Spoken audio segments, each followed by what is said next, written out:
एक बार की बात है, एक छोटे से गांव में एक बूढ़ा व्यक्ति रहता था। उसे सभी गांव वाले बुद्धिमान बाबा के नाम से जानते थे, क्योंकि वह लोगों को जीवन की समस्याओं का समाधान देता था।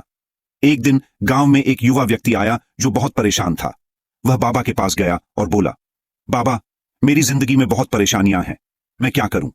बाबा ने उसे मुस्कुराते हुए देखा और कहा, बेटा, मैं तुम्हें एक कहानी सुनाता हूं, शायद इससे तुम्हें कुछ सीखने को मिले। बाबा ने बताया, एक समय की बात है, एक किसान था जो बहुत मेहनती था, पर उसे हर फसल के समय किसी न किसी समस्या का सामना करना पड़ता था। एक साल सूखा पड़ा, दूसरे साल बाढ़ आ गई और कभी कभी कीट फसल को नष्ट कर देते थे। किसान हमेशा परेशान रहता था और भगवान से शिकायत करता था कि उसके साथ ऐसा क्यों हो रहा है। एक दिन वह एक संत के पास गया और अपनी परेशानियां बताईं।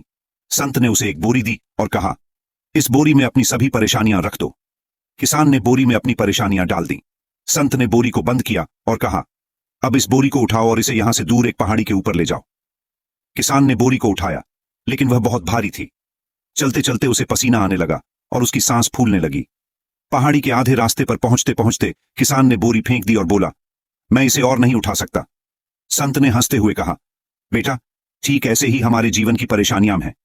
जब हम उन पर ध्यान देते हैं और उन्हें बोझ समझकर उठाने की कोशिश करते हैं तो वे बहुत भारी लगती हैं, लेकिन अगर हम उन्हें छोड़ दें और उन पर ध्यान न दें तो वे हल्की हो जाती हैं। युवक ने बाबा की बात सुनी और मुस्कुरा दिया। उसे समझ में आ गया कि जीवन में परेशानियां होंगी, लेकिन उनका बोझ उठाना या उन्हें जाने देना यह हमारे हाथ में है। इस कहानी से हमें यह सीख मिलती है कि जीवन में समस्याएं आना स्वाभाविक है, लेकिन हमें उनसे बोझिल नहीं होना चाहिए। हर समस्या का समाधान है, बस हमें उसे समझदारी और धैर्य से ढूंढना चाहिए।